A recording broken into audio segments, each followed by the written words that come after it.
My parents were divorced when I was 10-ish in this very amicable divorce. And I was very carefully told that they both loved me and that it had nothing to do with me, nothing to do with my little sister, but that sometimes people realize that they just fall out of love. And I believed that. I believed that at the time. I believe it now. My father and I stayed dear friends through till the end of his life. He died a couple of years ago. Such a fascinating guy. And it turned, I told you he was the music critic for the Chicago Daily News.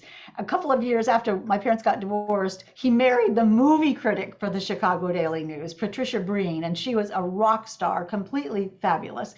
And then he joined the Foreign Service. So he retired as a diplomat from USIA and lived all over the world.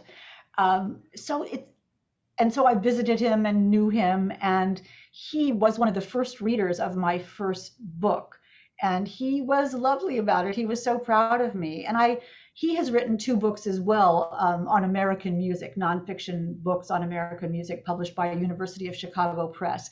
And so the idea that he was a reporter and a writer, and then I'm a reporter and a writer, is just so full circle.